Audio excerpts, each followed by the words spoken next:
Welcome back. Did I start at one? Huh? Welcome back to the Opposition Podcast, number 11. Welcome back. Audio is definitely working. We are testing it out here. We're live from North Korea in Auckland. Ladies and gentlemen, thank you for being here. Rukshan, you have a couple of things you want to tell the audience because it's been a bit stressful. We want to apologise because Rukshan was late on everything today. I get the blame, but people in this room right now would know that I've been sitting here calmly and I've done all the setup. Isn't that right, Ezra? It's right, but I tell you, it's great to be here in New Zealand with a team of New Zealand podcasters and our Australian army. Rukshan, one of the leading independent podcasters in that whole country, and of course, Avi Yamini, who is built. Is it Australia and Sri Lanka? That's what he means. You guys are freedom fighters, and you fight from behind enemy lines. I mean, we've just gotten to know how authoritarian New Zealand has become in recent years, and we saw through your work the fight back in Melbourne. So I'm thrilled to be here, and thanks for the warm welcome. We're excited for you. Amazing. Housekeeping from Rukshan. Yeah, so guys, I'll be monitoring the comments today, even though we are doing this ad hoc setup. I can see your comments. I don't know if I can bring it on the screen because we're trying out this new software, but I will read some of the comments out at a later point. If you do have a question, just put Q first and a question mark, and then write your question. Besides that, if there's any issues with the sound, all this kind of stuff, let us know. Someone's already saying Avi's mic has cut out. No. There you go. Yeah, he's just gone. Is it gone? Am I dead? Am I gone? Am I alive? Is Avi alive? Have they? This is where I end. I knew New Zealand was going to be my downfall. Should I share a mic? The room's going to be quiet with Avi in it. Worst case, we'll share the mic. It'll be a better podcast. That's right, guys. So, look, this is the first time we're actually doing a traveling podcast setup, so it is a bit difficult to kind of get this all running. But Avi's back. I'm back. Yeah, you're back. I'm back. But look, guys, welcome. We're coming to you live from New Zealand, Auckland, and we, of course, as you said, we have a special guest here from New Zealand as well. Chantal, welcome to the show. Kia ora. North Korea. I had people messaging my Instagram asking where to buy your shirt from. Rebelstore.com.au. We actually added. Look, do you know what? I was a little bit nervous walking in, thinking, "Who am I going to offend?" And a bit excited because my name's Avi Yamini. And then all the reactions were, "I want one." So we actually added it to our store. Free delivery in New Zealand. Nice. Kia ora. North Korea, I like it. I think hopefully it's a thing, and one day we see it in press conferences. In press conferences? I don't know. With the, we want to see some journalists wearing it as they question the Labor government here. I'd be excited to see that. I'd be very excited to see that. I know what happened this week that was quite dramatic is Chris Hipkins was kind of chased out of an event by a group of protesters / activists from a party. So who knows? Might see a few people wearing a shirt. Even you, possibly. Maybe. We'll get you there. I'm not a big t-shirt person though. I'd wear it on top of something, but... We'll make an exception for this one, wouldn't we? Would we? I could do it as a cape. I'll put it back to front. There we go. She is a hero. Will happen. I'm one of the people. I mean, we're joking around, but the reason you're wearing that shirt and the reason we're launching your book tour here in New Zealand is because when you tried to come here before, the government moved behind the scenes to block you for political reasons. Not everybody knows that story. Why don't you refresh our memory? What happened the last time you tried to come to New Zealand? Yeah, so it is true. What was it? It was about a year ago now when there was a anti-lockdown protest or anti-mandate protest. So the big Wellington protest had been and gone, and tensions were running high where people were thinking that another Wellington protest would happen, and so I think that's probably why it was very edgy at that time, and people were going back to Wellington to protest mandates, and also I think it was more of a reminiscing time for people. It'd been a few months had gone since the Wellington protest ended. A lot of brutality happened and people just needed to heal, so they wanted to go back for a day, do a protest. There was some kind of court being held, unofficial court being held by people that wanted to talk about how COVID had been for them. And yeah, you were meant to come over and cover it with Rakshan. Rakshan, we were all set to go, and then the New Zealand Herald ran a hit piece saying because that's right.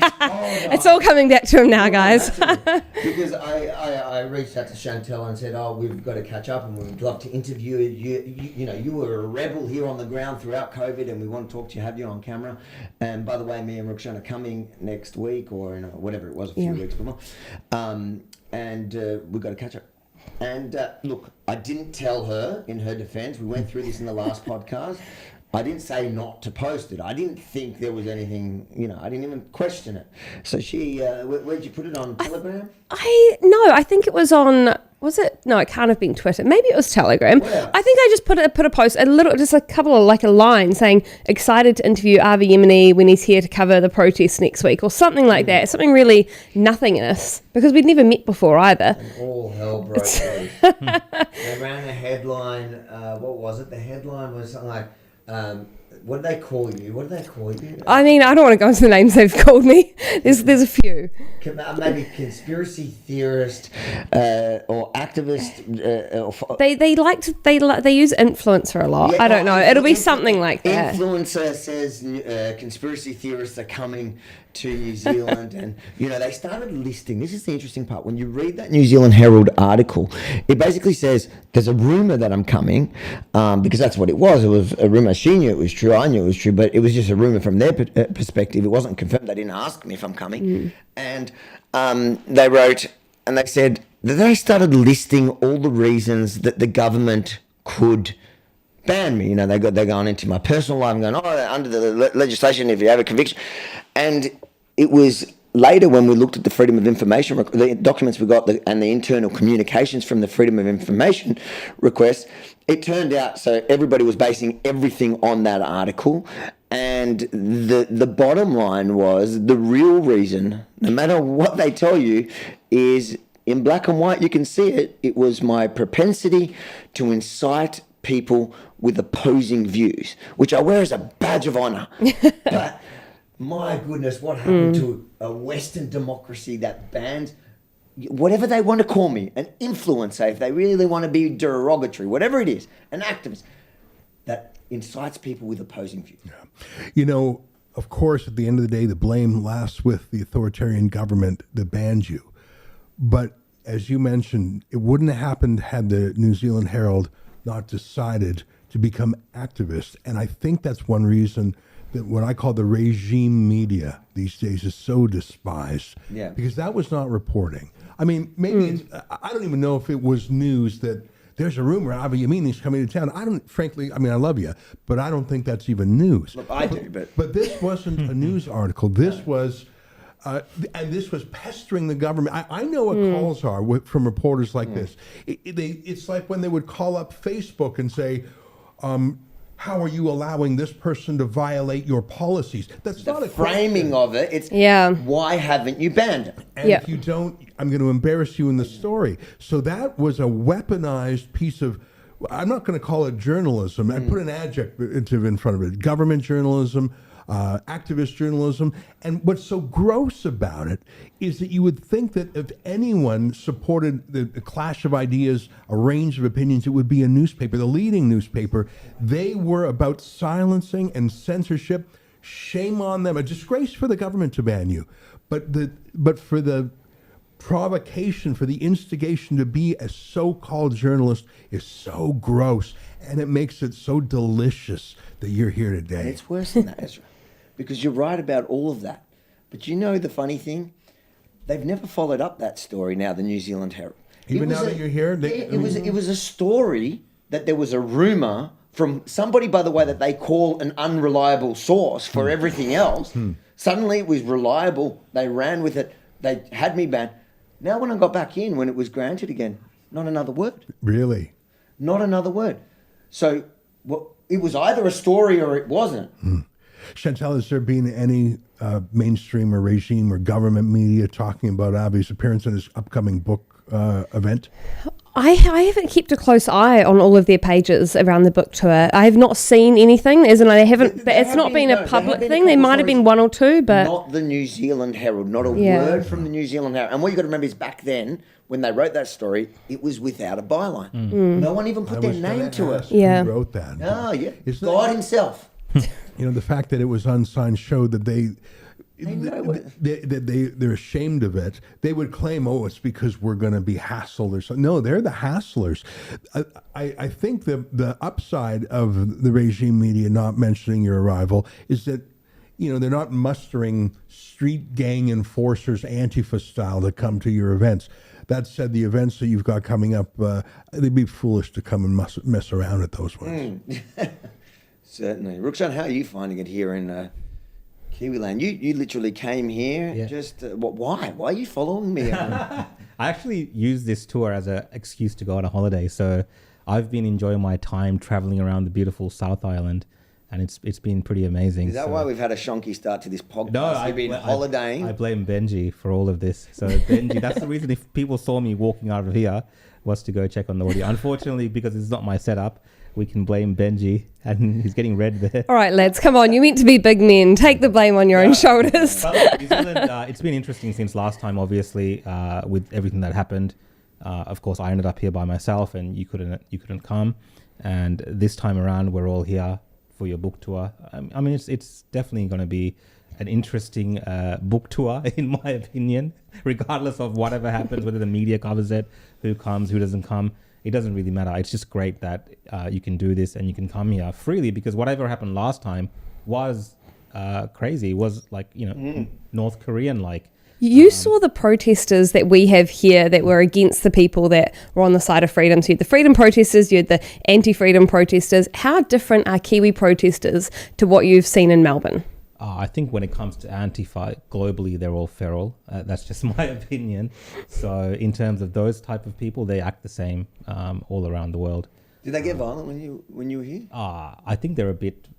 look, they're probably a bit more sheepish here. Is that the correct terminology to use? Unless you're like Posey Parker, unless you're about this high and a I woman. think that was really because they felt like they had the numbers, which is what's dangerous when they're in that kind of mob mentality with those overwhelming numbers. That's what we see in Melbourne. And supported by the media, almost like, pushed by the media to be this Well, mob. the Chanel Lau wrote the story using the media Yeah. to gather the troops. That's Yeah. right. So They weren't afraid in that instance, and that's because they believe they have the power of the media and the state behind them to act in that manner, which is very scary. When Isn't it fascinating as well? They'll write a hit piece against Avi to try and prevent him from entering the country, but yet a biological man or woman, I'm actually not quite sure, person Eli that did assault Posey Parker, threw stuff over her, they then run puff pieces on why this person, why we should basically trying to insinuate that we should all feel so sorry for this person and Posey, and they loosely insinuate things and they just dance around it constantly. But I just found that really disgusting. You've got someone that was assaulted, and rather than even giving the person who was assaulted the time of day to say her piece, you run hit piece after hit piece after hit piece. Once she's assaulted, you don't care. You celebrate the fact she's out of the country by getting her attacker, giving them a platform. It was just a gutter journalism. Was anyone charged with assaulting Yes. her? that person, and that person actually threatened when it was announced that I'm coming. They said they were going to throw matzo ball soup at me. I don't know what that is. That's a Jewish soup, but So they're anti-Semitic no, as no, well, or is to it? be fair, I think they're Jewish themselves. Okay. And So they have been charged. they've Yeah, they've been for assault. charged. Yeah, Yeah. after I think public outrage, because as much as the media tried to cover for that violent mob against that little woman. I think most of the world was looking on in outrage as they chased her out and violently assaulted her. It's so important that you hold the line on that. A couple of weeks ago in Portland, Oregon, one of the most beautiful cities in North America, an independent citizen journalist named Andy No, he went to court with a civil suit. He was attacked and beaten by a mob of black bloc dressed Antifa. And it was all caught on closed circuit TV. The whole thing, chasing him down the roads, beating him. He staggered into a hotel lobby to save his life. Antifa tried to break in. They filmed themselves. Later, they bragged about it on Twitter. So there was no doubt. It wasn't just his testimony. It was all on tape. camera. And then they bragged about it. And yet the media did not condemn, the police did not arrest, the DAs did not prosecute. And so he had to go to court, civil court himself, to sue for damages. And the jurors were terrified. And they actually dismissed the claim.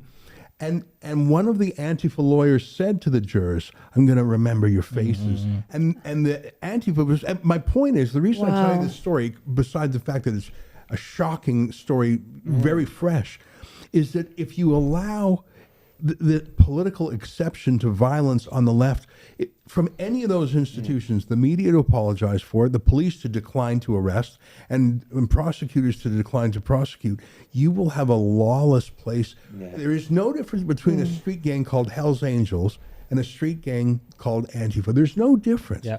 And I trust Hell's Angels a lot more than I would Antifa. well, and I know some bikies in it. They live by a set of rules, and they don't actually go around bashing random people. Generally speaking, they whether you condemn the way they live, that's their life. But Antifa go around targeting and excusing violence for people who have the wrong thought. and there's a cowardice to the Antifa. The Black Bloc, it's a way to dress. It's not to have no identifying marks. And so one of the difficulties Andy No had was, how do you know which thug was whom? When they cover themselves, it's to hide, but it's also they blend in. And when they're anonymous, they get a confidence from being part of the mob. It really is See that in Melbourne, they get confident when they're in numbers. You see when we go with Daniel with the security, and when they're outnumbered, they're super polite. Generally, they're not like, they might throw a word here and there, but they're not the feral, violent. What was it? A month and a half ago, where I got smacked with a pole by Antifa in Melbourne, and it's only because they outnumbered us 100 to 1.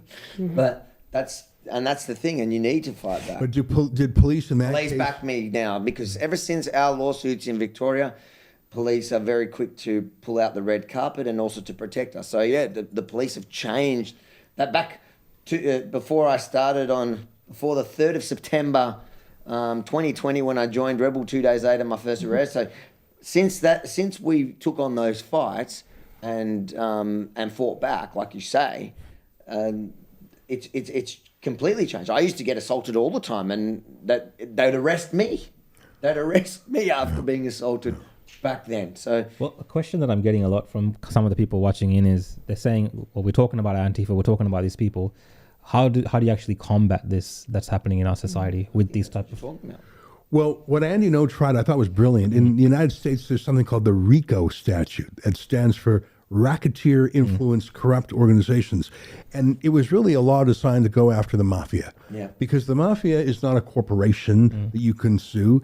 And there's so many cutouts. Like, there was always a gap. You couldn't quite prove it. But you could prove that people were associated with it. And that law was created so you could go after people just for being part of a criminal organization, even though you couldn't tie them to a particular murder, for example. Well, that sounds like a perfect fit. The mafia and Antifa operate in similar ways. The mafia is not incorporated, neither is Antifa. The mafia, it seems like they have different replaceable captains. Well, same with Antifa. And Andy No tried to use that RICO statute, and he failed because the judge was a hard left-wing activist judge. But I really like that idea. Now, I don't know if there's a RICO statute or something like that in Australia, New Zealand. In Canada, it's called a criminal organization. Is there a group of people that are identified by some symbol or some organization? Are they committing or planning these crimes together? There's a few tests, and I think you have to do that.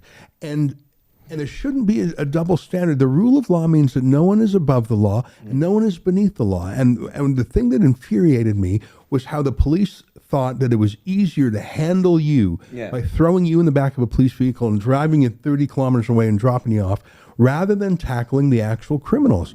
And in some ways, I get it. Path of least resistance. You were easier to do that too because you wouldn't stab Technically, it's them. easier in the moment. But that is wrong. But Ezra, isn't there a danger? Because this RICO laws, that's what they're using in Fulton County against Trump. that's kind of the same type of they're trying to allege that there was some sort of conspiracy. It's kind of very vague. When we start going after protesters, and even if they're left-wing Antifa style protesters, with these type of organized, isn't there a danger? Of course, I'm not talking about peaceful protests, and of course, I'm not talking about peaceful legal disputing of elections. I'm talking about violence, I mean, the thing about freedom of speech, and I know you're a free speech, Nick, and I know you are, and I know you are. It's a very strange belief to hold because you've got to give it to your worst opponent if you want it for yourself. That's the strange paradox of freedom of speech. And we have to believe in that.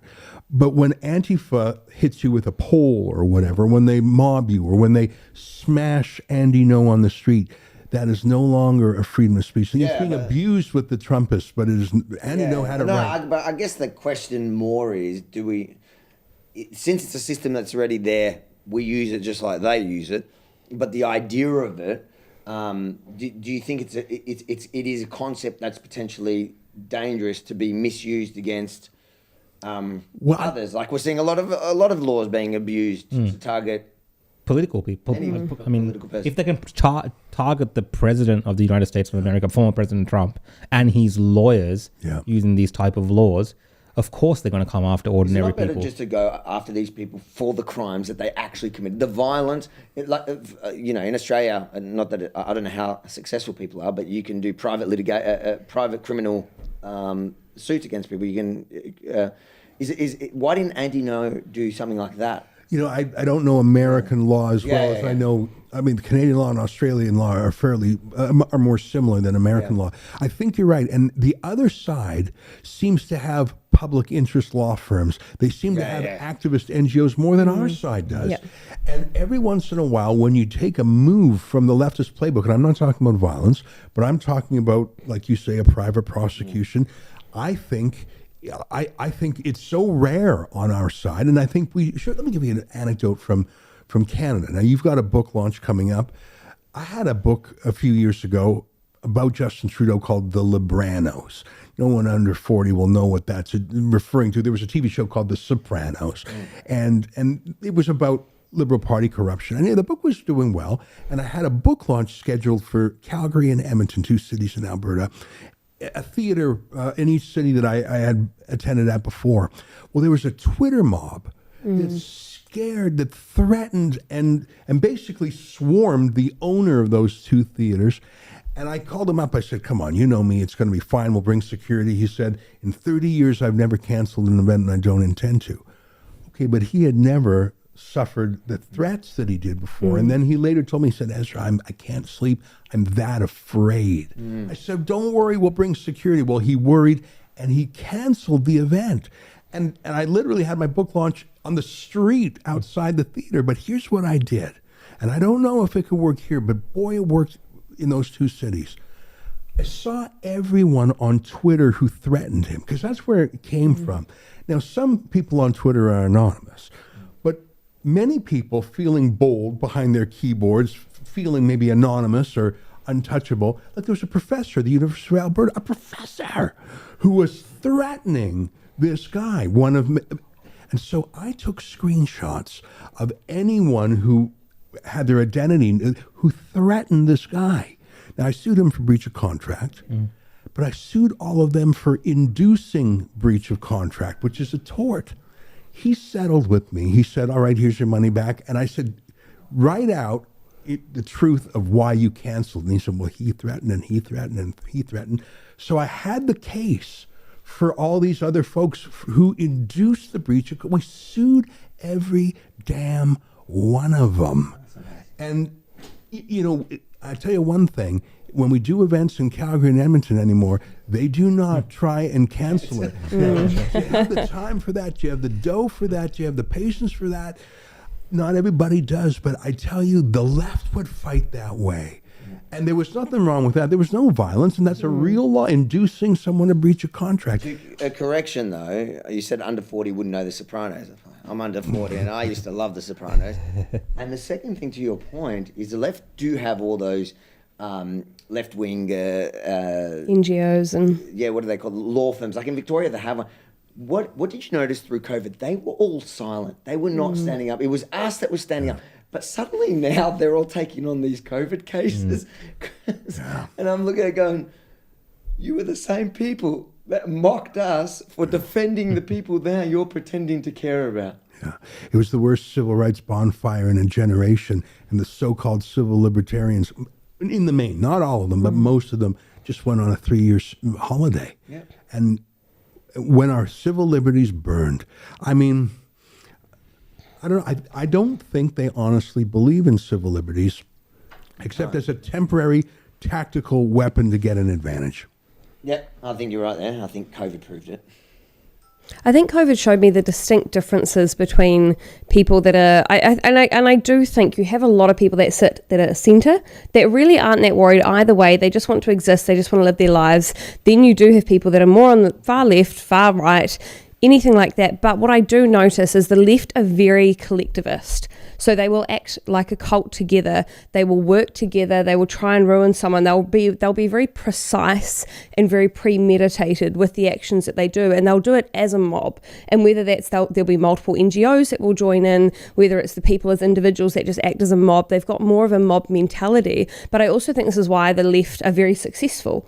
I think it's why they've managed to gain so much ground over people in the centre and centre-right over the last 30 years, because they will all work to fund each other. They'll all work to bring each other up. They'll all work for the one common goal, which is working towards Marxist ideology and installing that locally wherever they can, however they can. Whereas what you see on the right, and even for a lot of freedom-based people, they're individualist. They just want to be left alone. They want to do their own thing. That's why when you come to big protests, often there's not one organiser. There could be 30 and they've all got their own ideas for how that's going to go, what that protest means to them. But it's because they are working as individuals wanting to live an individualistic life. They're not trying to be a collectivist group. And I keep thinking more so now that the media is trying to install this cult-like mentality in people. You've got to be part of the cult of Ukraine and wave flags and give your dying last breath to a country you've never been to, and I'm not saying I'm not saying supporting is a bad thing. That's not what I'm saying. But I'm saying you don't need to just align yourself with a group or an identity or an organisation just because the media says so. I feel the same about the trans issues when it came to Posey Parker. The media told people to act like a collectivist cult, so they did. They turned up with their pots and their pans and they screamed at biological women and they assaulted them and they congratulated themselves because they genuinely believed that they're working towards the greater good. And so I don't know how you try and break through that collectivist mentality. Yeah. And speaking on the media, I think this might kind of lead into how we break through it, which I think is things like this and what independent media is doing, and just getting out, different alternative perspectives out there. But the mainstream media in New Zealand, just recently there were some revelations, right, around funding and how they're receiving advertising dollars or some type of funding from the government to push certain things. The government were buying mainstream media stories and airtime. Not ads. No, So not not ads. ads, okay. No, not ads. So they were buying, but they should have been labelled an ad. So they were buying stories. This latest one was about climate change. They were buying mainstream media airtime, so primetime news, primetime articles, but they weren't told. The people were not told that this is actually a paid advertisement by the government. So you're using taxpayer money to did it fund work? your own propaganda. So how does it work? So they said, we pay you to run a story. Yeah. And that's the wording on it. Yeah, that's on And climate the story change. has to be approved or Yeah. So that it's an ad. It's paid propaganda that is funded by the taxpayer that the taxpayer knows nothing about. How was this revealed? And why is the government doing that kind of thing now? Obviously, they haven't done this all the time, but recently they've started doing these types of things. You wouldn't know, would you? You wouldn't know how long they've been there doing you that go, for. yeah. That's the truth. And I think this is the problem, isn't it? Is that we all have a lot of assumptions about how the media works or how the government works, but until you can actually prove something definitively, you actually have nothing. And I think this when I think about the Maui fires, people have all these opinions on what's caused them and what's going on, but unless you have verifiable proof of it, you actually have nothing but your opinion. So it's been great that there's a lot of great writers out there. Thomas Kramer on Twitter is one of them that does some investigative journalism through using government OIAs and pulling that information out of the government and not letting them get away with it. But I did an OIA, so I actually requested communication between me and the mayor of Wairoa, which is a tiny little town that was hit by the floods, because I was texting with him and I got him a whole lot of water for him in his town. He was asking me for it. He knew he had to chopper it in. We had a big conversation. someone asked for the OIA government documents of our communication, and they did not release those messages. And then the mayor said he had never heard of me, but I had all the messages from him. So I go back to his office and I say, actually, here is all our communication. And they say, oh, we didn't know at the time, so therefore our OIA is accurate. So they can just make up whatever they want, and apparently that's absolutely fine. So you would not know how much they're avoiding through the Official Information Act system. You would not know if they're releasing you the real documents or not. And so this is the problem that we come to. It's how much are we actually getting out of them, and how much of that is true? Are we getting the full extent? And I did a Privacy Act request recently to a number of government departments, and we now have it on record, finally, the Department of Prime Minister and Cabinet under Jacinda Ardern working with NetSafe, which is a third party, to get my content censored on Facebook, which is great because at least we know that she absolutely did have a hand in trying to take me and my content offline, which is what we've been fighting to try and get for a long time. Wow. Yeah. I mean, there's so much things happening in the space of mainstream media and this challenge that we're seeing fronted by independent media, which is what I believe will actually change the tide. We saw today Tucker Carlson did an interview with Donald Trump before the presidential debate in the US, which had, I think, about 130 million views. And this is Tucker on X, on Twitter. Whereas the Fox News presidential debate, they were literally begging Donald Trump to come on for this reason. But you're seeing this change happening in real time. And Ezra, we have you here from Rebel News, Rebel Media, and you're in this alternative media space and you're challenging mainstream media. What can you kind of, give us some perspective on what's happening here? Is there actually a proper, full challenge happening now to the dominance of mainstream media? And is this why they're freaking out and doing things like, giving governments giving media organizations money to run stories and so on? Like, are they really being challenged in a way that's, making them a bit worried now? Well, in Canada, 99+% of media companies are on the government take in some way. And that's actually an understatement. We requested the full list. 1,500 Canadian media companies, I didn't know there were 1,500, receive special subsidies from the Trudeau government. None of them disclose it. And how would it be reported since they're all in it together? It's a kind of cartel. And so I think in the whole country, there's maybe 5 independents who don't take it, including Rebel News. And although I think a lot of journalists would claim, oh, no, that doesn't stop us from criticizing the government. Of course it does. Subconsciously it does. Maybe you don't twist the knife as hard. You don't ask that touchy question with quite as much vigor. Because the government doesn't give the money for nothing. It wants favors. And if you have trouble processing that, swap it in for any bogeyman on the left. What would happen if ExxonMobil gave money to every newspaper and just said, hush, don't say anything. Oh, no, don't worry. They're going to criticize us. And that's the funny thing. In Canada, about 1/3 of the revenue for newspapers now comes from the government. And Justin Trudeau brought forward a bill called C-18 that contemplated extracting money from Facebook and Google and setting up a pot to provide another 1/3 of the money. So big government covers 1/3, big tech covers the other 1/3. Do you think you're ever going to have a critical story again about Mark Zuckerberg or about Google I think one more thing about big tech and big government is that when they collude, bad things happen. For example, let's talk censorship. If Justin Trudeau wanted to censor Rebel News, he could do it straight on, but we would see it coming. We could go to court. If there was a law, we could challenge its constitutionality. We would have some sort of a fair fight. It would be lopsided, but we would know the rules. But what would happen if they would outsource, delegate, contract out the censorship to Facebook, YouTube, Instagram, etc., not through any formal law, not with anything that you could challenge in court, but just a nudge and a wink. Well, now we realize that's exactly what happened. We see the revelations. First, when Elon Musk took over Twitter, revealing what the government had demanded of Twitter. But also now there's a committee in the U.S. Congress called the Weaponization Committee, which shows how the government had weaponized, amongst other things, Facebook. It's not just that the regime media, the legacy media, hates competition from the independents.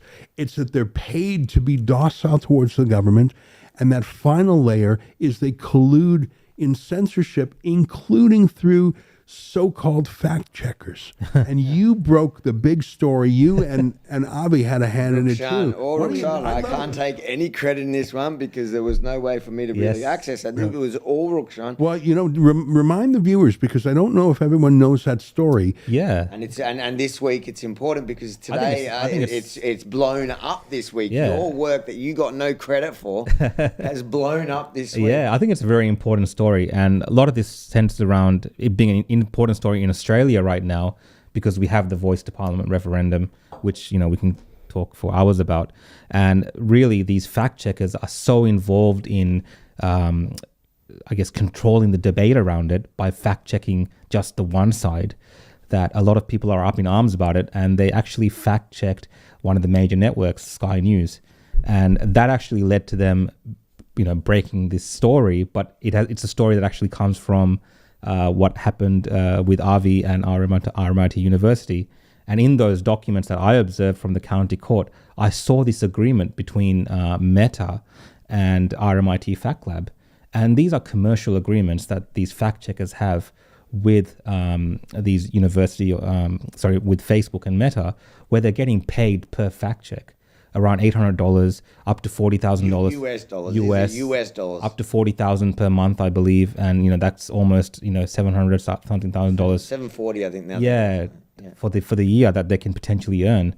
But the problem with all of that is that all of this is done in this beneath the surface with this layer of secrecy, and the fact that we now understand how it's done, how these operations work. I think it really enables people who see these fact checks to be like, hey, hold up. These are paid for fact checks. These are people there's a commercial incentive here. And that changes everything because they're not just doing it from the good of their heart to find the truth. Find the truth. They're not as there- they they're not claim. there looking for truth. And that They- might explain why some of these fact checks lean in one direction, because especially my personal opinion with RMIT Fact Lab, they are activist fact checkers. These are university left-wing leaning professors and students involved in this, and they are just pushing through their agendas and their causes by using these these obscure systems that Meta have set up without any type of. I think they're not even certified. They love it. They got this thing because you can see they're activists because you go look at their Facebook and Sky, to their Sky credit, did a deep do dive. that, and they dived into these people's own social medias, and you can see they're activists talking about The Voice, attacking the leader of the opposition, calling him they called him something like a racist, like crazy stuff that's clearly coming from an activist. And then these are the people that are then getting paid enormous amounts of money. We're talking about $740,000 US a year is what Sky's saying. It could be up to something around that, based on the agreement that came out in our court case. But you got to remember, they're also taking money from the government. They're also They're taking donations on the website from the public. These are the same people that call us grifters when we go for grassroots support to do just the work, to tell the truth, the other side of the story, whatever. These guys are taking money from every single side, and they're incentivized not to find the truth, but really to silence the other side. If I can jump in with two quick things. First is, what's a fact checker? Well, we're all fact checkers. You're a fact checker. You're a fact checker. You're a fact checker. And every one of our viewers fact checks us too. Yes. In an election debate, you have a clash of competing arguments, competing visions, and frankly, competing facts. Yes. And there's no one who has the ultimate final say on what the truth is. And I'm not being subjective here and relativistic. I'm saying, we can say the theory of gravity is a fact, but is a carbon tax the best way to tackle climate change? That's not a matter of fact. That's a matter of opinion. Just for the fact checkers, 100%. That's a matter of fact. We got to be careful. But my point, they're pretending that there is some Yeah. high priest that is morally, intellectually, in every way superior than our own judgment. And who are they? Well, you said who they are. But here's the thing: even if that's where it ended, fine. So some loser who calls himself a professional fact checker doesn't like your work. So what? Well, it's the so what. And that's why I don't even think calling them fact checkers is sufficient, because they're little judges, little tribunals, without a proper hearing, without any rules of evidence, without any appeal, without any procedure. And when they do a fact check, they don't just publish a letter to the editor or rebuttal. Their deal with Facebook is what's terrifying, because they get and this is why you sued, because it's a strike against you. It's de-boosting you on the algorithm, Yeah. and you get too many of those and your page is nuked. So these are not actually fact checkers, which is a lie to begin with. These are mini censors who have the power to silence you. I don't care if some loser at RMIT disagrees with you. What do I care? No one else does. That's why they're a fact checker at RMIT instead of a journalist. No one cares about them. But they have a power you don't to censor you. And that's the outrage, is that we've created this fake industry with fake credentials and fake objectivity and fake deeper knowledge. They have a secret knowledge that we don't have, and they have the ability to shut you down. And it's not just you're a citizen journalist, but even rival big media. You make, Yeah. you make me laugh, because one of the things in the case that you have to prove is how many people went to see their fact check on their website, and it was like, direct traffic was none.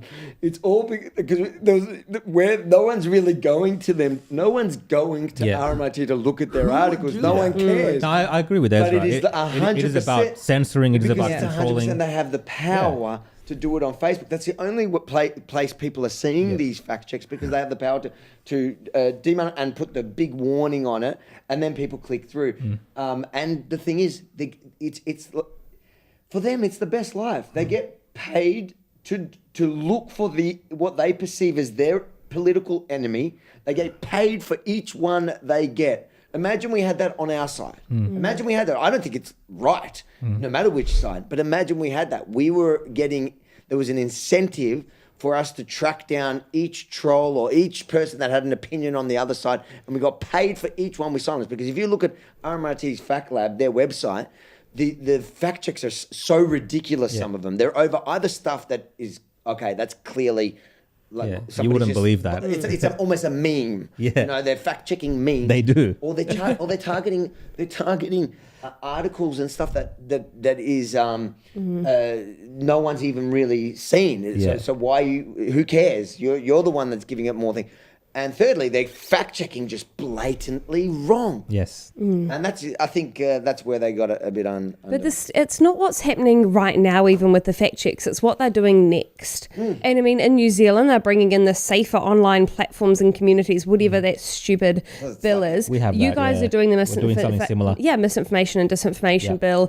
bill. Canada had C11, and then also you've got Brazil's doing Bill 2630, and they all follow similar paths. I wonder where they get the idea. Oh, I wonder. But it's all- that place in Davos that has nice weather.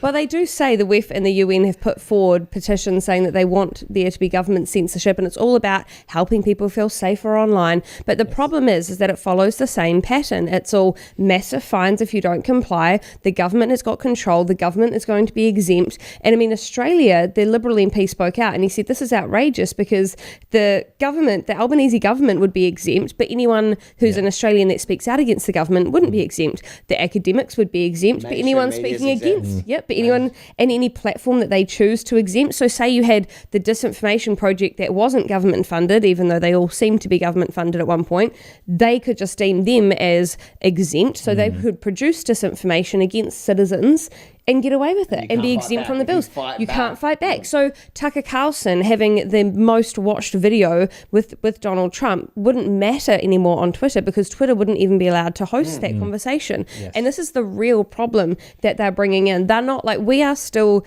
street fighting and they're about to drop Oppenheimer's bomb on us. Yeah. Well, they don't care. We're not even in the same playground together. So how do you even go about? Where do you even begin with this? Well, that's that battle that I'm talking about. So even with X right now. So for instance, when I'm creating content, I don't put it on Facebook because I know that, not because it's wrong or anything like this, but because I know I can't talk about it on Facebook. And it's crazy that we've become this kind of self-censoring when New we shouldn't Zealand's be. taking it to the point that if you've got an email list, Yeah. so if you had an email list and it reached people and they could deem that to be a platform. The email list itself Email list is a platform. Yep, Yeah. they could decide it's a platform. It's a So they're completely really open area. ramping up in terms of how they want to They control don't want you information. to be able to communicate with people Yeah. in a free and open way, an opinion that they disagree with. That's all it comes down to. But the problem is, so many revolutions around the world that were needed, that protected fundamental human rights, so there was a number of them that were pushed forward by social media because it gave people a voice. And so you take that away from people, and it might be one topic that you don't think people should have had freedom of speech on, like COVID, but then there's so many others that we need freedom of speech on. And so you'll never come to, there will never be a solution if it isn't absolute free speech for all. You know, I just checked on my phone. I thought I remembered something, and I did. In the early 1600s, and there was a man named Matthew Hopkins who assumed the title of Witch Finder General, and he would maraud around the UK. And he had this special way of finding out if someone was a witch. He had different tests. And I don't know if you've ever seen Monty Python. Oh, so and, good. And what floats on a water? A duck. And they had the test of the woman if she's not a witch. If she doesn't drown, she's a witch. I mean, it's sort of a catch-22. But that was based on a real person, Matthew Hopkins, the Witchfinder General. He did not have a special knowledge. In fact, his only special knowledge was he managed to extract money from towns that had witch problems. And surprise, when he was paid to do so, he found the witch. sound really familiar? Yeah. And it was I was getting paid. It was a real thing. And he did not have any special skill other than he had the authority and he presented himself that way and he got handsomely paid. And he was a little murdery. Yeah, well, that's right. I mean, literally hundreds of women mainly were executed for that. And the reason I think that's an analogy, and it's certainly not a perfect one, is who the hell are these fact checkers? I'm a fact checker general. No, you're not. We're all fact checkers general. And it's not the fact, it wasn't the witch finder. He was the witch killer. And they weren't really witches to begin with. And all these people who call themselves fact checkers, they're not even that, but that's not actually the central purpose of what they do. And I think you're right. And the one thing, and I think it's a shame for New Zealand, is New Zealand, a small place, a beautiful place, but it does have a reputation around the world as being a little censory. And your past prime minister is now deposited in the United States, and her mission is to bring that New Zealand style of censorship to the whole world. And I regret that my own Prime Minister, Justin Trudeau, is just so eager to get on with it. And I would hate it if New Zealand's big export to the world was censorship. But that is one of the things that Jacinda Ardern is working on now. Well, I mean, at the rate she's killing off our farming industry, it might be our only export. Honestly, I don't know what we're going to have left. I really don't. And I so struggle when you go and you see people that are just in pain and they're hurting and you don't even know where to begin to help them. Like, we're in media, we can try and help tell their stories, but you'll never be able to tell enough. You'll never be able to reach enough people. And there is so much pain in this country and in so many other countries. And I found that song that's gone viral in the States recently so beautiful, and I'm going to butcher it. The singer's Oliver Anthony, and it's the Richmond of North of Richmond. North of Richmond. Yeah, it's Richmond, something like yeah. that, but it's just Someone will tell so us in the beautiful. comments, yeah. And it just is the true pain of everyday people, how expensive life is, how you never feel like you're succeeding, you never feel like you're getting ahead, you don't feel like you're going to accomplish anything, and you feel overwhelmed by the world at the moment. And I really think that that's what they're pushing for. The media wants people to be crushed. They don't want the right people held accountable, and it's all based around ideology. And meanwhile, you've got people that are suffering, living everyday lives that just need help, and the politicians can't seem to just get off their asses enough to actually see the true need of the people. And I was reading an article recently, and they said that they miss the camaraderie that there used to be in politics. And I think it's that there used to be human decency. We used to have a standard, no matter how much we disagreed with someone, 30, 40 years ago, no matter how much you disagreed, you'd have a conversation and there was a standard that people were held to. We don't have standards anymore. I mean, our Justice Minister, drunk drove, crashed a car, ran away from the police, got chased down by police dogs, and everyone on Twitter is like, oh, that's so sad, I hope she's okay. I hope we have standards for our Justice Minister. I didn't know What this. are you talking about? Like, It was amazing. She was super woke. Yeah. yeah, and I mean, yes, she's probably got mental health problems. Don't be the Justice Minister. Have standards for yourself, and then the party should have had standards for the party and saying this is unacceptable. And I'm getting tired of people having a lack of standards of how they even treat people with human decency. Like, I don't like that freedom protesters went and screamed at the PM and nearly assaulted him to a point that he was driven out, because I think we need a level of decency. I don't like that people did that to Posey Parker. There's a level of decency that we've lost and a level of communication that we need to rebuild. And it's how do we build that communication back with people when you disagree with them, because this is a lost form and people don't want to sit down together because they feel like they're being attacked rather than having a conversation. But they're gaslighting everyone now. Yeah. Just decent people, they're gaslighting all the time. Hardworking people, they're gaslighting all the time. Bullying. Bullying. It's this bullying culture of You know, even if someone was to sit down, I have this beautiful, one of my gay friends is just gorgeous, and he wants to come and talk openly about what it's like being in the gay community and not feeling a part of it because of some of what the gay community is trying to install in people, some of what they're being forced to accept. But he's terrified because of how his friends will turn against him. And fair enough. But how sad is that? And it's this culture of bullying and fear and oppression, and it feels like people are just living in such fear that how do we break through that and make people feel empowered enough again that they can even have an opinion? Yeah, no. Sorry. We love A it. bit worked up by That's it. why we love each other. It's quite passionate about things that I can't There's solve. not much we can add to that. We can go home. Mind you, for those viewers that are watching this was advertised for 7 p.m. our regular time of 7 p.m. Australian Eastern Standard time. Time. Yeah. I don't think they realise that it's 10:04. You guys are keeping us up. That's right. 10:04 New Zealand time, yeah. New Zealand. Yeah. Another question that I had was for Ezra. You recently in Maui, and there's been a lot of coverage of that. And obviously, you know, in Australia and New Zealand, we're reaching our bushfire seasons as well.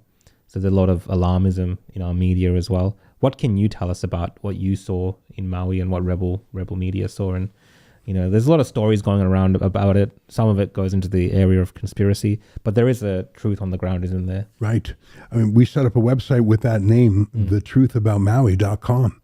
I was there for a few days, and two of my teammates were there for a few extra.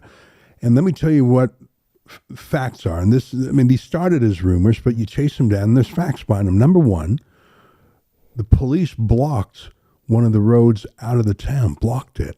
And so people did die by fire in their cars. That's a fact, not just a rumor. Why did they block the road? We don't know. What's their reasoning? Well, here's another fact. I don't know if you've ever been to Maui, but there's these warning sirens on tall poles around, and they're for many things. They're to warn about tsunamis, they're to warn about wildfires and other catastrophes. Those were never sounded. Wow. And when the emergency officer in charge was asked about it, he said, well, we were worried that people would run towards the fire. Really? Isn't that what the first thing you do when you see a fire? That's what he said. He literally Oh, said marshmallows. Wow, that's There was the water officer who withheld water for 5 hours from fighting the fire. And there's this huge water culvert right there near Lahaina. And he has this theory about water being equitable and the source of life, and we can't just water things. There were so many infuriating things like that. And those are real. And yes, there are other rumors. For example, media are being kept out of many areas. Well, is that for censorship? There was some censorship. I saw them when I was there. They were putting up black fabric along fences, blocking views into things on purpose. And that is censorship. But in other cases, it's simply because there are so many unclaimed dead bodies, and they don't want people mucking around. In that way, it's a little bit like the ground zero after 9/11. They didn't let just anyone traipse around. There are dead bodies there. I saw so many search and rescue police from the United States Continental with dogs trying to find people. Last point, I'll just answer quick. And we've got a lot of great videos there. I think the government failed. I think the fires were generally natural, and it was just a confluence of the fire and the wind, and there were it was a perfect and terrible storm. There may have been some vegetation management issues, but in every case where government was applied to the situation, it made it worse. And when Incompetence, or are these things incompetent? Systemic. I mean, for example, why didn't they use the Amber Alerts? If I don't know if you have that in Australia and New Zealand, where they send a message to your phone no matter you want it or not. They used that in Hawaii before. They had a false alarm about a missile attack, but they didn't use that for the fires. Why? But Are there any answers on any of this stuff? so far, nothing satisfactory. When I arrived there, I was in Lahaina. There was no cell phone service, no internet. People who didn't have a car to drive an hour away literally didn't know what was going on other than by word of mouth. The citizens had created a relief camp with no government involvement at all. It was wonderful in that it was people helping people, but where the heck, 10 days later, was the government? In fact, when FEMA, the Federal Emergency Management Agency, finally showed up to this little relief camp, they told them to buzz off. And so I think there was a general disgust and shock by the people. When Joe Biden was first asked about the fires, he said, no comment? Yeah. No comment? And then he went on vacation? And I don't know. I think that To be fair, let's be fair here, because the fact checkers are going to get us. He didn't even realize Hawaii was part of it. I don't know how he's still alive. Yeah. No, I don't just think purely he because is. he's so frail. I don't know. I don't think there's much going there anymore for him. No, but Definitely gives that perception. And with this, he definitely did that. I think the no comment thing, he was stunned. He didn't know what was up. He had a cognitive moment. But the fact that he went on 1 or 2 vacations before going to Maui was a staff decision. And Hawaii is an extremely Democrat state. It votes about 2 to 1 Democrat. Yep. This isn't even a partisan thing. It's a total failure of every government official. And you know what? It's a reminder that just because you have a white lab coat or a sheriff's badge, or you're an officer of this or an expert of that or a fact checker, doesn't make you particularly smart or clever. In fact, it may be the opposite. Just like the fact checkers working at RMIT, no one would care what they think. Maybe if you're the water equity officer for Hawaii, you're not better than anyone. In fact, you're probably stupider than everyone, because you don't release the water in a fire. And you're the guy in charge of the alarms. You're probably worse than anyone else because you don't sound them in the I'm sure terrible you fire. have your pronouns in your bio and Twitter. So I feel like this is one of those stories, unfortunately, which is going to tend to lean towards kind of conspiratorial things, just because of the nature of the story and how it was, the way the media and the government are not covering certain aspects of the human stories on the ground for whatever reason. The involvement of course, the Democrats and Joe Biden. I feel like we'll never really get the exact answers on what exactly happened in terms of the aftermath and the suffering that people are going to go through in Maui. I think it could be up to 1,000 people dead, and disproportionately children. And this is in a town of 12,000. Yeah. I mean, Because that's a lot of children. oh my God. And I don't even want to tell you some of the stories that I heard over there. And we told our people to walk gently there, because it's a news story, yes, but people there are stunned. They're in shock. People are still saying, oh, my family member will come back any moment. No, I'm not going to take a DNA test to match the bodies that are recovered there. They don't want to. And it was that way after 9/11. People kept thinking, oh, my husband will come back. I'm sure he's just gone missing. He'll come back anytime. When you hear that, when you see that in person, it drains a lot from you. There were some clickbaity Twitter journalists who went there. I think that we went in a little bit slowly, and at first, anyone with a camera or a microphone was pretty much despised at first. But I think our approach, and we helped crowdfund. We raised $25,000 for this citizen relief camp. I think that they started to trust us a little bit more after we actually started to help them. But I think this was a case where citizen journalism was perfect, because you tell the stories of the people. You're not flying in with the regime media to issue government talking points. And I think this was an example of where citizen journalism could work. And in fact, going in with a small cell phone camera you're a lot more likely to get someone to talk to you than if you got a big over-the-shoulder camera with your big CBS microphone or something. I don't know. It's just a terrible place. And Maui, if you've ever been there, it really feels like a little bit of heaven. It's one of the most beautiful places in the world. But for that day, the fires of hell broke out, and it was a shock. It reminded me, watching it unfold purely on the media side reminded me quite a lot of watching the Napier floods and being part of the Napier floods, because you had, the same thing, the warning signs, the warning alarm never came up on people's phones, or it came up hours and hours and hours after, they'd had 6-7 meters high water flooding through their whole area. I think there's a lot of opinions and a lot of perspectives and a lot of rumors that would get texted around. And I even had one pastor of a church who's a lovely, lovely person said, "Oh, did you hear that apparently gang members went in and stole a whole lot of tools from Carter's and ran out in the middle of lunchtime? They just ransacked the whole place." So I went to Carter's, I think it was Carter's or Mitre 10. We went there just as they were shutting, managed to get hold of an assistant manager, and he said, "No, that's not true." But that rumour was all around the whole city already by then, because people were just, I think there's this complete sense of distrust with the government and distrust with the media, that if the media now comes out and says, "Oh no, that's a rumour, that's not true," people automatically don't believe them.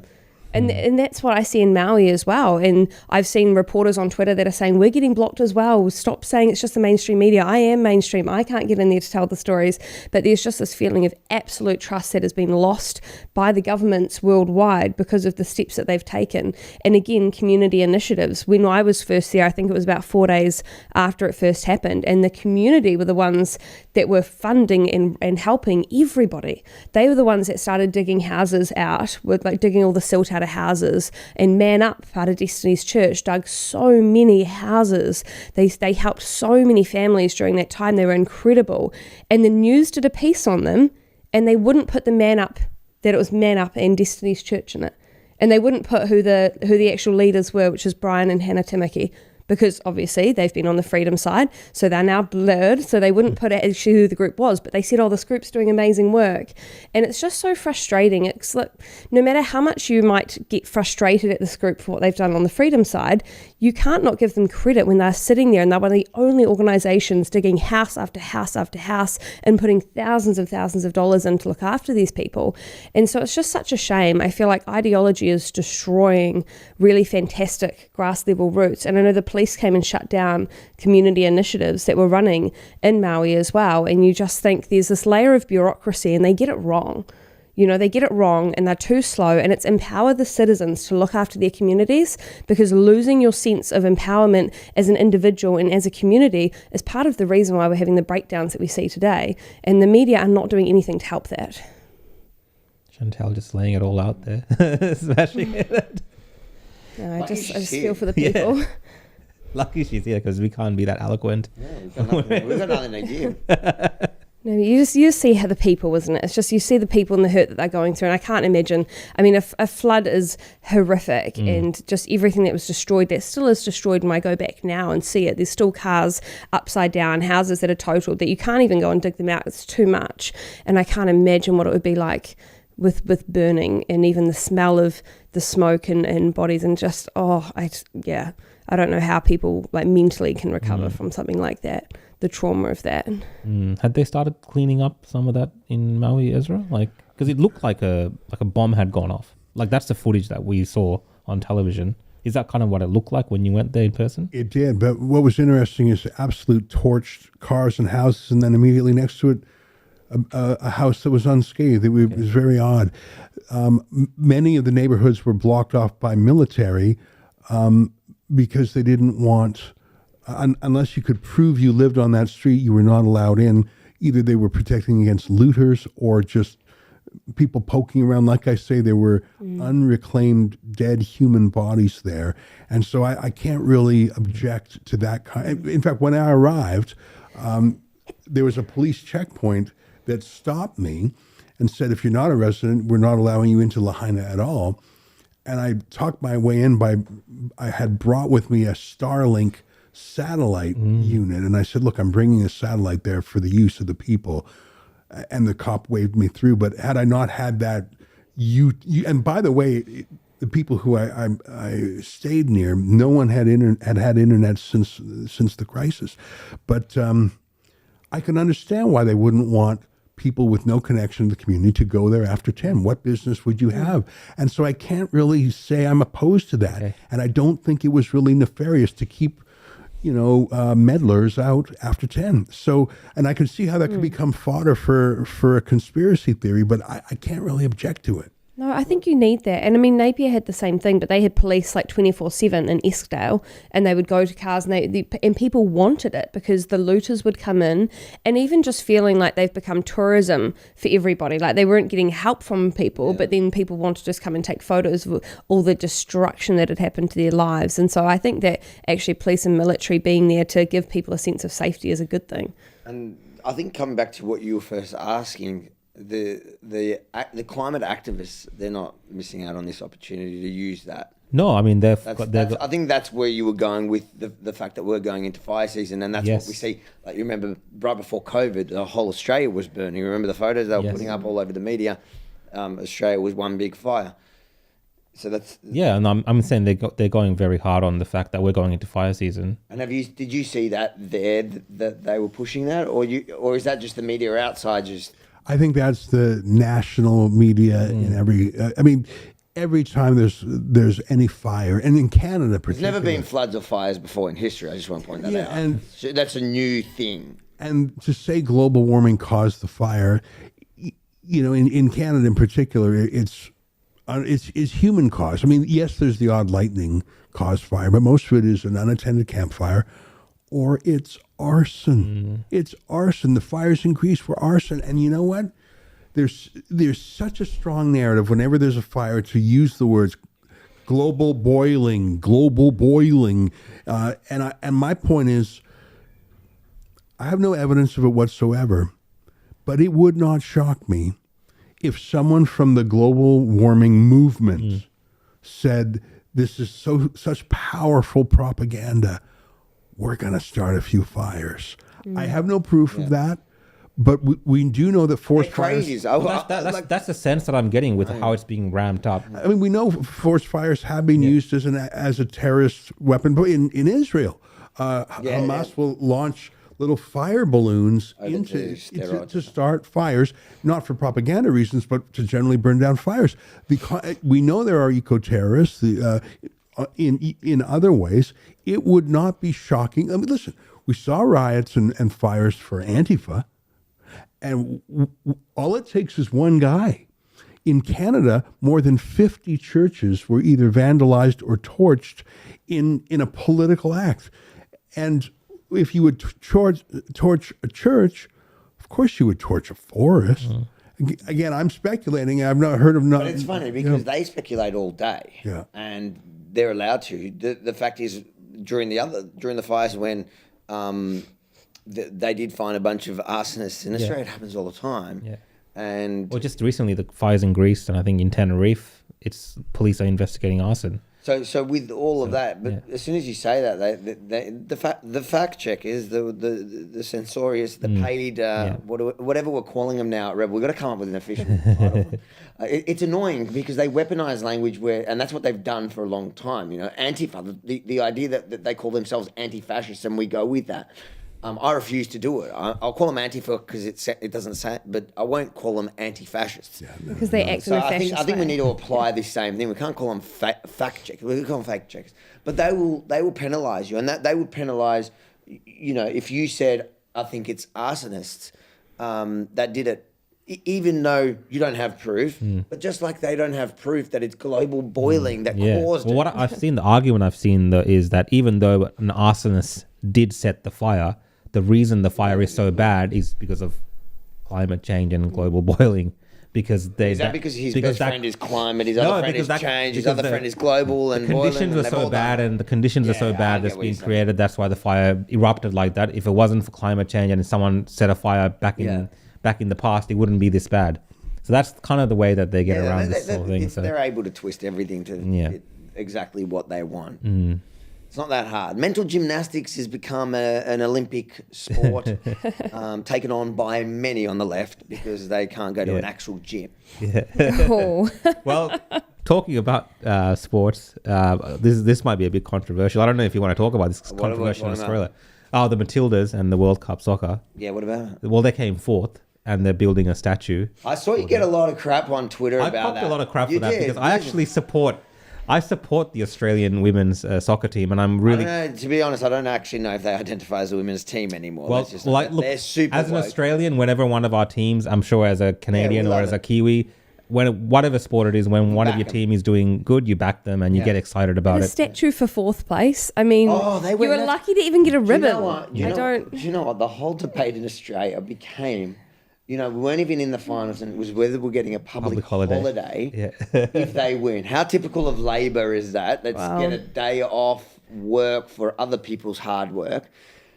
And then the funny thing is we didn't even come third. We didn't even come in the top 3. We came 4th. And, A for effort. Well, no, it's more like a D. It's an A for effort. It identifies as a win. It's good. Such an Aussie thing to say. No, it's Kiwis would be like, but you didn't win. You reckon you don't think you guys will build a statue? I don't think for a we'd fourth? celebrate if your fourth. team, your They're not women's the team. All Blacks. We They're care real too much sports. about our sport to be like. But we do as Fourth Aussies as is- well. Aussies We're like care about sports sport. mad. Yeah, well, but you guys care too much. now And you're we're giving a statue out to supporting 4th place, yeah, though. like I feel That's like we're too supporting far. mediocrity now. Like Yeah. But like in our defence, as Australia in soccer's not really a sport we're into, Traditionally and do. also women's soccer. No, but you'd celebrate them doing I a can't good believe job. how many people were. I got into it. I was watching soccer. yeah, I'm going to sit here and say I watched it with my kids. I was excited. yeah. And then it got really boring really quickly. But like the whole country got behind it, course. but it became weird because it was like, okay, all right, guys, now it's a bit embarrassing. We're going nuts over 4th place. But I let you say that on Twitter because I just saw people going, oh, I knew you were Sri Lankan first. No, I just thought like that's not the Aussie way. I thought we strive to win, come first. Did you guys hear about it? No. This was like the biggest thing in Australia. Oh, I heard about the statue thing, but it might have just been from your Twitter now that I think about it. It was like the I don't know. biggest. It was the biggest thing, and it was the biggest political debate over In our this country, public yeah. holiday. Yeah. As to and we weren't even in the finals. Yeah, that's just bad economic policy. Yeah. I mean, that's shocking to give people a day off because a sports team once won an event. Yeah. That's well, are you going to nuts. do I that just for can't every even time fathom Australia that. wins? Anyways, that became the big argument, and the funny thing is, Yeah, they didn't. I just even, wanted they to didn't put even that- come I just wanted to close. put that Yeah. But like you said, A for effort, except their A was still A not B minus. anyone else's A. It was a little bit further down the list. But good for them. F for but just effort. not good enough to get a statue or a public day off for how many million of people are in Australia? What is that? 30? Yeah, 25, 26, something like A this. few. that's without my family. But Is that? Have we gone through your list? Because it seems like you're scraping we're- the bottom of the no, barrel now. we're coming towards the end of the show. Right, John Sean gets just wanted to tired. end with his Twitter handle. Yeah. Let's be honest. Is that what you want to talk about? Anything else, Chantal, we should know about New Zealand? Because we're in your country, Ooh. right? We're in your country. You tell us. You got your election coming up on what, the 14th? Yeah, the 14th elections- Same day. Is it the 14th of October? The election's going to be spicy. What It's date is it? It's so You're on bad. the spot. I know I should know that. I thought it was the Someone in, 10th. someone in the For some live reason, I audience thought it was know? the 10th. It is 14th the of October. And that's the day of the So it's me referendum. voting 4 days is that the day of early. the That's referendum? the referendum in Australia as well. yeah, the right? vote. Crazy is for that? yes. They put Yeah. it together. Yeah. You're like, you got to give it to the commies. They work together no matter which country. Labor here, Labor there, Labor everywhere.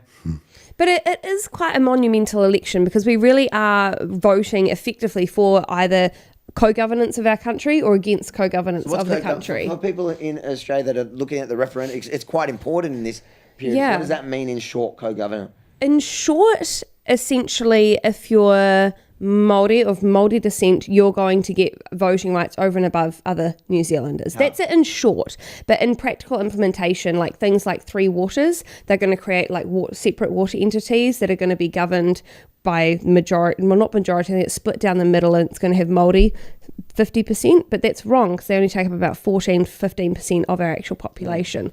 So essentially it's creating it's creating race-based policies, and we've seen this in our health system as well. So you get extra points if you're Māori or Pacifica. You also get a point if you're from a low socioeconomic suburb. So it's all these systems that are created it's kind of on equality of outcome rather than of equality of opportunity. And that's the issue, because by that same quota, you now have violent criminals that are being released in the thousands to home detention here in New Zealand. So we're celebrating low prison numbers, but it's because we're releasing violent criminals out into their homes because we want to make sure that we've got low numbers of certain races in our prison population, and it's just completely flawed and completely wrong. And I'm absolutely against any race-based policy.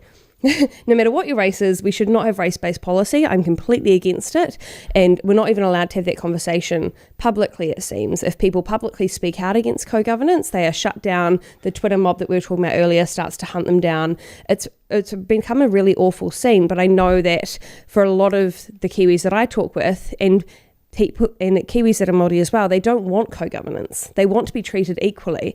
And I think it's a disgusting tactic that they use on the left here, where they try and say, oh, well, that's because the colonizers have got to you and they've told you that you don't need this and that. And it's such a racist way of thinking, because you're telling people they're not intelligent enough based on their own race to make their own judgments for themselves. And I think that that's a disgusting trail of thought that we're even trying to contemplate here in New Zealand. So I'll always be against race-based policies. It's almost identical issue, almost. In fact, I think Aussies need to take heed that, if you vote yes to the voice and you think that's where the line is going to end, just have a look across the ditch. They've got a treaty. That ain't enough. They need co-governance. That's not going to be enough. Even if they get that, that's not. It's never going to stop. So it only stops when you stop it and you say, let's put an end to racism. How about we treat each other like humans? How about that, Ezra? I'm deeply moved. Yeah. By The last your word for comments. Ezra. Like humans. What do you think about all this, what's happening in our countries around this racial kind of issues that we're having? Well, there is some of that in Canada too. Okay. You have a black prime minister, don't you? That's a good Pull one. up the photo of Trudeau in Trudeau's blackface, right? blackface. Oh my Can't believe god. he's still prime minister. You know what? He actually dressed up in blackface. He was asked by a journalist to narrow it down. He literally could not remember how many times he had like a kit, like in a tickle trunk or something, like a costume trunk. Like it was his go-to gag in 3 decades of his life, when he was a teen, in his 20s and his 30s. He's quite something. The funny thing, we're talking about Indigenous issues. In Canada, Justin Trudeau has said that Canada is a genocidal country for its treatment of Indigenous people. Genocide. He won't say that about Communist China and their treatment of the Uyghurs. He won't say that about actual genocidal countries, but he will condemn ours. And just a little anecdote, we had an Indigenous Minister of Justice in the country. And by the way, she was brilliant and extremely ethical. And it was a feather in his cap that he appointed her. But then guess what? She actually stood by the law. There was a case when a company closely affiliated with Justin Trudeau was charged with corruption. And Trudeau tried to interfere with the prosecution to get them to settle it. Jody Wilson-Raybould was the name of this Indigenous Justice Minister who did not want to give them a plea deal, wanted to continue prosecuting. Trudeau literally interfered and said, give him a plea deal, and she would not. He fired her as Justice Minister. Wow. And when it happened, no one knew what was going on until it eventually came out. So this one of the most successful Indigenous politicians in Canadian history, was too ethical for the Liberal government. He sacked her. And I should tell you that and a dozen other things like it, he is now hated by the Indigenous community. He was giving some opening remarks at an Indigenous sports game, and he was like some conference, I don't know even what it was. It was like a mini Olympics. He was booed and drowned out. And how he has fallen. He used to call him. He dresses up in a lot of costumes. He's a good dresser. Yeah. He's got a Has he been homemade. to Sri Lanka? No, but I've seen him dressed in a turban. He's like, that's the whole Indian like thing. Indian. I'm pretty sure. Justin Trudeau is not in many ways a real prime minister. He's more of a mascot. And I mean, he's good at being a mascot. He's good at the touchy-feely stuff, the relationships. He's got a good EQ, as the kids would say. But he's been a terrible prime minister, and I think his time's running out. It's a long answer, long way of saying there are some of these Indigenous issues in Canada too, and Trudeau is doing his best to make them worse. He loves the divide. The left They all loves do. it. They- It's cultural Marxism. It's exactly what Chantel was saying before. It's like they're all following the same script. Again, it's what it's the same formula in every country, and it's generally right now. It seems to be the left everywhere. You've got here New Zealand, Australia, New Zealand, Canada. They're all Labor governments. I don't know the UK, but even the so-called conservatives we're seeing around the world also seem to be reading from the same song sheets. Like they're just Labor in Australia. We call them Labor light. They're the same thing. When they talk about things like climate, they're talking about the argument is not about whether the policies are dumb for zero emissions by. It's not. Oh no, we're going to do zero emissions by 2030. No, we'll do it by 2028. Yeah. Because we're conservatives and we can beat you. and that's what you're seeing everywhere, and it's scary. And I think that's why they want to shut down other voices and those that are speaking up against the narrative. At the end of the day, creating this kind of racial division where different groups have different... All divides. I think it's racial. All divides. They're dividing everything. They divide it as mandates. They divide but people. a racial division in a country like Australia, where the Indigenous people have a certain advocacy body or a certain voice, gives them a power that they've never had before, really, because you can control so many policies through that body. Because, this whole argument about what issues impact Indigenous people, everything impacts them at the end of the day. So you can. And the best part of that is when you ask different people that are advocating for the voice specifically in Australia, and you go, there was. I think they were talking about one example was the submarines, nuclear submarines, and like, so would the voice have any say in what our decisions are with? And one person who's advocating for the voice will say, No, it's Indigenous. And the other one would say, no, that impacts us. That's part of our land. Yeah. So, they want, it's not about the issues, it's about the power. And everyone wants all these people and all the people that they elect, they put into these systems. When you go to the Indigenous communities like we did in Alice Springs, everybody was saying that it's all the funding, the billions over years of taxpayer dollars that have gone to try help the problems, the people. The money's never gotten there. It goes to a select few at the top that are part of all these different organizations. They create bureaucracies, and then now you just want to create a federal one, another one. It's just to make this small group that have lined their pockets well over years in the name of their people, and their people. Nothing has ever gotten better because you got to stop creating organizations and actually just start doing the work. Everyone knows what the problems are. Go spend a week in Alice Springs. You'll see the problems. You don't need a voice. You don't need a big group, a think tank. You just literally go there. You'll see. And when the prime ministers and whatever goes there, they need to step outside those buildings of their own little of course, people they've put in power there. And they need to actually go and see the communities and see the people struggling in the crime and. More than any of that, it's the biggest con because we have governments now that represent us, but we're going through all types of crises, regardless of having people elected that apparently represent us and do all these things. Look at the state of our countries in so many different ways. If they think that these advisory bodies will create differences, it's all surface level stuff. It's not going to do the meaningful things that all of us as a community of different races, different diversity, whatever it is, come together and ask our governments to do. They don't do it for us. So we're going to find ourselves in the same situation.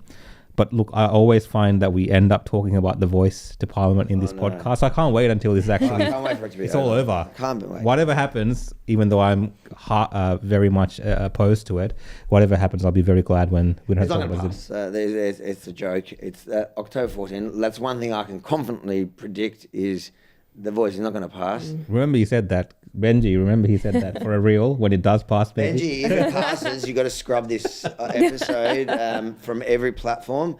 And yeah, we've got AI that can sort that. Yeah, Yeah. change what I said. No, I'm predicting easy. Money's on. All right, you got that prediction, Chantal. Elections, what's Election going to happen here? prediction. Oh, election Putting you on the prediction. spot. I think we're definitely gonna swing towards a right wing government come the Oh, election. I like that. Yeah. I might be allowed in without a visa. So I don't know. Oh, they're He's not a that good. shady character. Well, We'll I see. like shady characters. No, I do think we're going to swing towards a right wing. I think people are just so fed up of seeing between Chippy and Jacinda, the red wave is getting boring. Perfect. And Ezra, did Avi make you buy a copy of his book? You know, I'm excited that his book is out. I know he's been working on it for a long time, and I guess I didn't have to buy one since we're the publishers. I got a freebie. He wants to know if you read it. You know what? I'm working my way through it, but tomorrow I'm looking forward to the presentation of it. Because you're talking tomorrow at the event. I know I got to have the book. You gotta finish the I got book. to have the book finished. We better wrap up tonight then. We better wrap up. We're gonna wrap up. I gotta stay It's up about late 20-minute read. I don't know what your problem is. No, it's actually great, but very. And I didn't know. I didn't know so much of your story. There you go. And you know what? It's also it's not a biography, but it's also a manifesto. Yeah. And I don't know. I think anyone who likes you is going to love the book. And I think people who don't like you, I think they should read it too, because I think first of all, I think they'll warm up to you. But it's a great story. It's a great Australian story, and I think the title just smashes it. Rebel from the Start. Yeah, you know, when at the moment when that came to me, I was like, "That's so perfect. That's a perfect name on so many levels." But no, I'm really happy with the outcome of it, and it's interesting because I've had feedback from people who say that who tell me that they didn't particularly like me before, for whatever reason. They had all different reasons that they were given by the media over many years, and they've gone, "I get it." And cool, good on you. I don't actually agree with half the shit you say. That's what they say to me. But good on you. And I think that with your history, it makes much more sense. Your story makes sense of who you are today. An absolute legend. On that note, we want to thank you guys for being here with us. Thank you for being such a fighter here in New Zealand or New Zealand. I can't get on. I'm just going to keep calling it North Korea till it's liberated. Ezra, thank you so much for coming all the way down to New Zealand and Australia, and for the Rukshan. Why do you keep following me everywhere? These guys are too No cute. idea. We're really excited. Like, ladies and gentlemen, tomorrow night, Auckland, so 7 p.m. Rebelfromthestart.com. Rebelfromthestart.com. Tickets still available? There's still tickets, Yeah. and we've actually opened it up that you can register to come. Some people hate PayPal. Yeah. I think we started that rumor, and now nobody wants to book using PayPal. So if you hate PayPal, you can still register online for all those events and pay at the door in cash. Ah, perfect. Yeah. That way we don't have to pay tax for that. That was a joke. That was a joke. So come down there. We've got a few people speaking. I'm going to sign anyone's book if you want my signature, but most people want Rukshan's. So Rukshan will sign books. I'll sign books on behalf of RVM, yes. with a personalised hate message. Yes, Yes. 100%. Yep. And come get a photo. Come say hi. Come chill. You'll see. We're all up for a good chat. You're speaking tomorrow as well. Yeah. Yeah, there you go. Yep.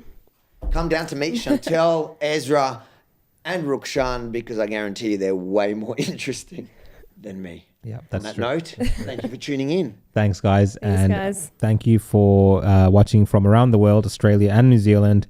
And apologies for all of Benji's technical issues. We'll see you all next week. Oh, so savage. End the live stream, Benji. End the live